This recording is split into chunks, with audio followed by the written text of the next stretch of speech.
I love Starbucks, and I love my venti double chocolatey chip frappuccino with one shot of espresso, no whip, and no chocolate drizzle. Now, I don't view myself as a selective person when it comes to Starbucks, but the one day that they decided to give me a pumpkin spice frappuccino, I had it. It was not what I ordered, so I kindly sent it back. But no, they got it wrong again. I had ordered a venti, and they gave me a grande. On the third time, they finally got it right. Looking back on this unfortunate series of events, it just seems so stupid. I mean, why was I so picky? This is just an example of the increasingly picky society that we as Americans live in nowadays. According to the US Journal of Social and Experimental Psychology, 45% of Americans wouldn't pick something off the shelf unless they knew exactly what it was. This just goes to show us that we as Americans are becoming too attached to what we know and are unwilling to embrace change. So today, first, we'll examine the causes of our pickiness. Next, we'll see the effects that pickiness has on us and us as a society. And finally, we'll come up with some solutions of how we can solve this rampant societal problem. So first, let's mix all the ingredients of our frappuccinos together and find out the causes. Our pickiness is caused by two main factors. First, a general dislike for something due to certain preconceptions, and on the other hand, the fact that we have so much choice. NPR staff told us in May 2016 that many times people won't try new things because they have preconceived notions about them and aren't willing to put those aside. I know in my life this is quite prevalent. For example, my friend Anna won't eat the yogurt that we have at school because in her mind, Greek yogurt is all the same and all bland and tasteless, while she ignores all of the positive probiotic benefits that obviously come with it. And on the medical side, many parents won't vaccinate their children because they think that it could somehow disable them while they use these preconceptions towards them. On the other hand, many times the amount of choice that we have causes us to become picky as well. For example, if you go to a grocery store in a different country, you oftentimes might see one brand of water, one brand of milk, one brand of bread, and so on. Yet from a recent trip to Harris Teeter and its in-store Starbucks, I can tell you that this is definitely not the case here. I saw walking through the water aisle over 15 brands of water, and just the fact that we have a water aisle proves my point further. Let me ask you all a question. If I gave you the option to go on vacation to New York or nowhere at all, where would you pick? Chances are you would pick New York. Yet if I extended your choice to include Bali, Bora Bora, or Australia, would you still choose New York? Chances are you wouldn't. When we don't have much choice, we can't afford to be picky, and therefore we aren't.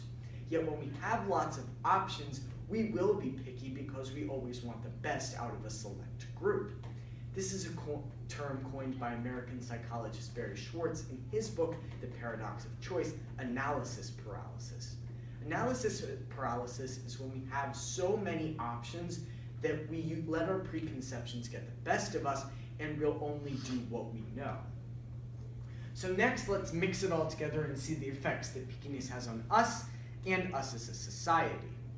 Time magazine told us in August 15th, 2015, that many children who are picky at a young age are at risk for developing some sort of depression or anxiety.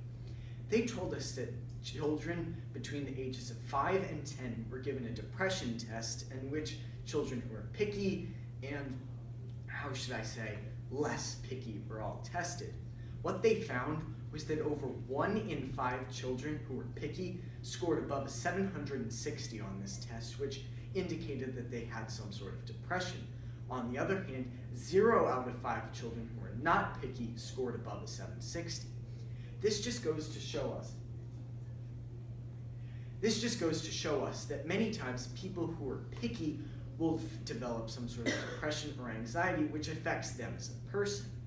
On the other hand, affecting us as a society, our preconceptions cause us to not be able to find common ground.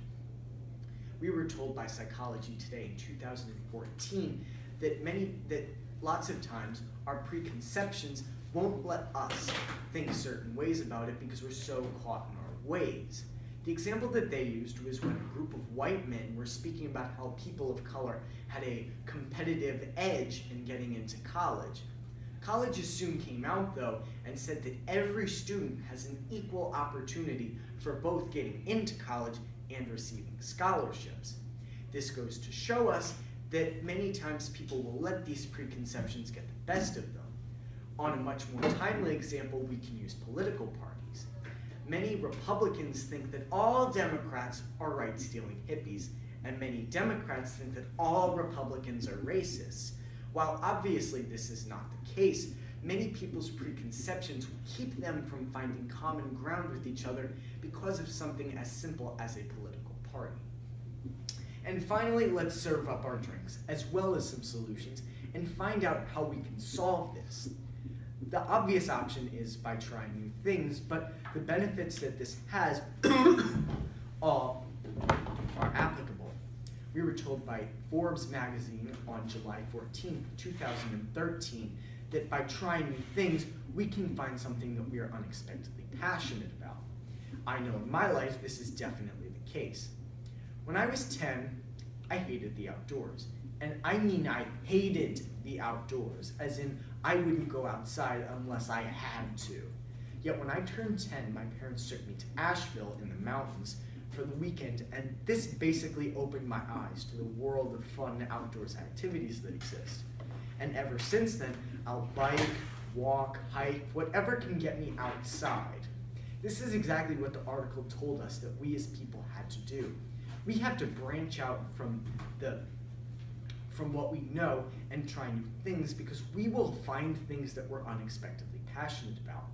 Psychology Today told us that by finding something that we're passionate about, we could go into a process called flow. Flow is basically when we're so involved into a leisure activity, something that we very much enjoy, that we forget what's happening around us.